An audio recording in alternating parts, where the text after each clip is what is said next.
एक बार की बात है। एक छोटे से गांव में एक महिला रहा करती थी जिसका नाम मीनाक्षी था।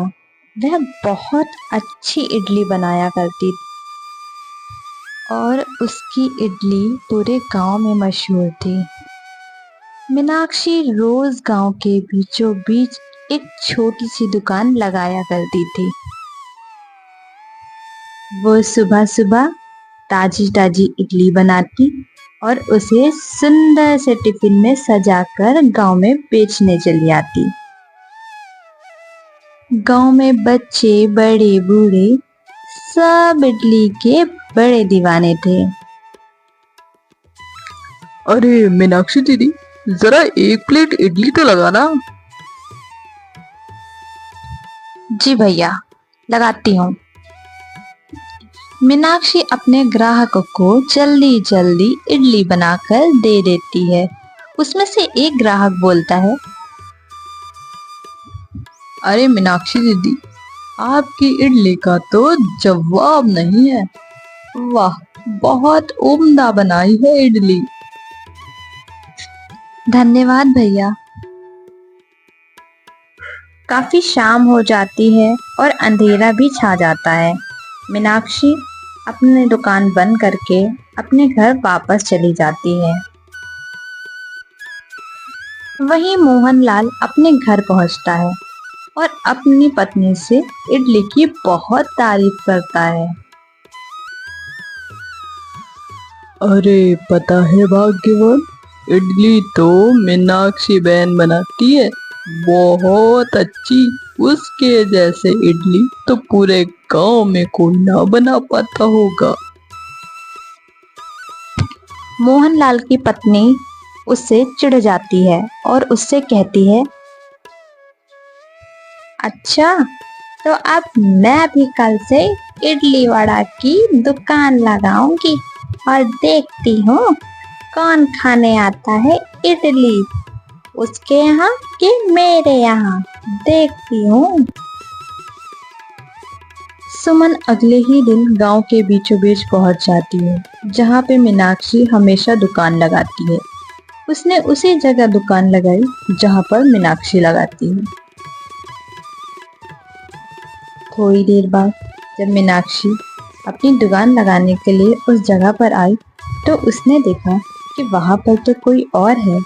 उसने जाकर उससे पूछा, बहन, आप कौन हैं? मैं तो यहाँ दुकान लगाती हूँ रोज इडली की। मैंने आपको पहले कभी यहाँ नहीं देखा। देखो देखो कैसे इतरा रही है। वो कुछ भी हो, यहाँ पे आज से मेरी दुकान लगेगी और सिर्फ मेरी। अपनी दुकान ले जा कहीं और।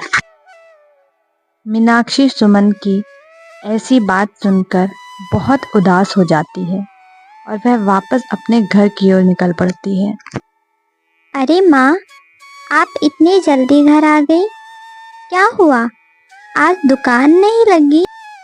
मीनाक्षी अपनी बेटी को वहाँ की सारी बातें समझाती है और बताती है कि आज के बाद वह दुकान नहीं लगाएगी। इतना सुन के उसकी बेटी रोने लगती है और कहती है, माँ, माँ, अब अब हम कैसे जिएंगे? अब क्या होगा हमारा? हम तो बहुत गरीब हैं। तुम परेशान मत हो बेटा, मैं और मेहनत करके घर से ही इडलियां बेचा करूंगी। तुम्हें परेशान मैं नहीं देख सकती बेटा।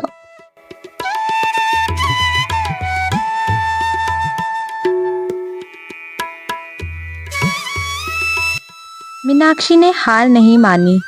मीनाक्षी अपने घर में इडली बनाकर घर से ही बेचने लगी। देखते देखते उसके घर पे भी कई लोग आसपास के इडली खाने आने लगे। मीनाक्षी की बेटी भी उसकी बहुत मदद कर रही थी। वह यह देख के खुश थी। अब उसकी दुकान पर ग्राहकों की भीड़ लगी रहती।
मीनाक्षी की तो जैसे किस्मत ही बदल गई थी।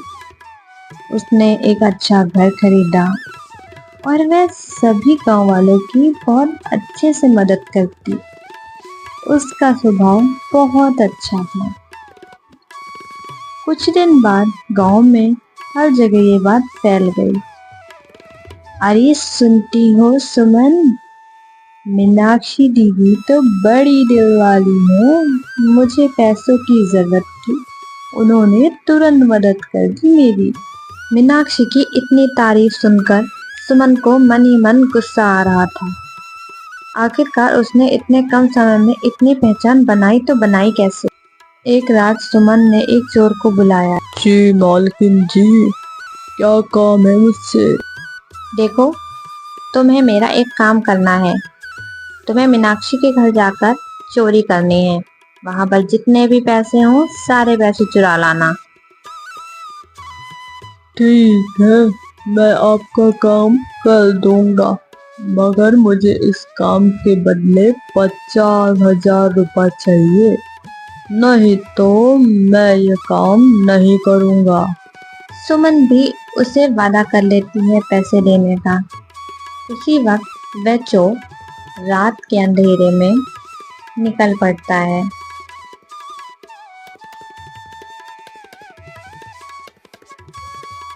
कुछ ही देर में वह मीनाक्षी के घर पहुंच जाता है। वह देखता है और सीधा घर के अंदर चला जाता है। पास के ही कमरे में सारे पैसे रखे हुए होते हैं। वह चोर सारे के सारे पैसे उठाकर फुर्र हो जाता है। सुबह जब मीनाक्षी उठती है तो देखती है वहां तो चोरी हो गई है। उसके सारे पैसे कोई ले गया है। तभी उसकी बेटी बोलती है, हाँ माँ, यहाँ तो 1 रुपए भी नहीं बचा, सारे के सारे पैसे चोर ले गए। मीनाक्षी जल्दी जल्दी सरपंच जी के पास जाती है और उनको वहां की सारी बातें बताती है। वह उनसे कहती है, सरपंच जी, हमारे सारे पैसे चोर ले गए। कुछ दिन बीतते हैं। आखिरकार वह चोर पकड़ा जाता है। एक दिन चोर आखिरकार पकड़ा ही जाता है। सरपंच जी उससे डांट फटकार लगाकर उससे पूछ ही लेते हैं आखिर उसने किसके कहने पे ये चोरी की। सरपंच जी, मुझे माफ कर दीजिए, मैंने ये चोरी खुद से नहीं की, मैंने सुमन के कहने पर ये चोरी की, मेरी इसमें कोई गलती नहीं। चोर की ये बात सुन के सरपंच जी ने सुमन को वहां पर बुलाया।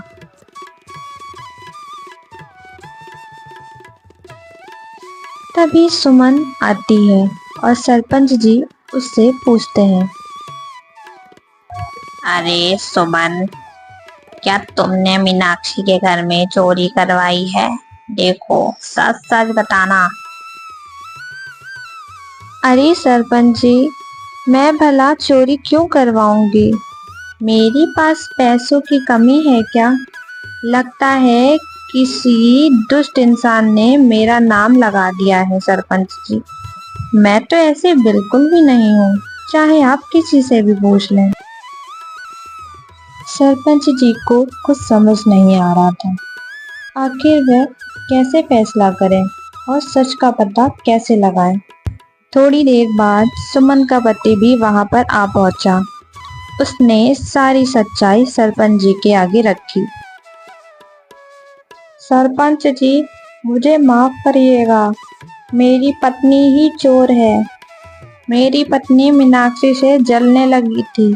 उसकी सफलता पर उसे बहुत गुस्सा आता था, इसलिए उसने यह मिलकर षड्यंत्र रचा और उसके घर से चोरी करवाई ताकि वह फिर से गरीब हो जाए। सुमन बहन, हमने तो कभी सपने में नहीं सोचा था कि आप हमसे इतना जलती हैं। आखिर हमने आपका क्या बिगाड़ा है? देखो सुमन, तुम्हें इसकी सजा तो जरूर मिलेगी। तुम्हें यह गांव छोड़कर जाना पड़ेगा हमेशा के लिए। मैं ऐसे लोगों को अपने गांव में नहीं रख सकता। जो एक दूसरे से जलन भावना रखते हों और एक दूसरे की तरक्की से जलते हों। हमारे अंदर ऐसा स्वभाव नहीं होना चाहिए। सरपंच जी, मैं अपनी पत्नी की तरफ से आपसे माफी मांगता हूँ। उससे आज के बाद ऐसी गलती नहीं होगी। हमें इस गांव से ना भगाएं, हमें यहीं रहने दें। हम आपसे माफी मांगते हैं और आप सभी गांव वालों से माफी मांगते हैं। हम दोनों को माफ कर दें। मीनाक्षी बहन, सरपंच जी, मुझे माफ कर दीजिए। मुझसे बहुत बड़ी भूल हो गई। मैं घमंड में चूर हो गई थी। मुझसे बहुत बड़ी गलती हो गई। मुझे हो सके तो माफ कर दीजिएगा। मीनाक्षी को सुमन के ऊपर तरस आ जाता है। वह उसे माफ कर देती है। सुमन बहन, मैं तुम्हें माफ करती हूँ, लेकिन हमें ऐसा नहीं करना चाहिए। इस बात का ध्यान रखिएगा। अगर मनुष्य ही मनुष्य का दुश्मन बन जाएगा तो हम जिएंगे कैसे?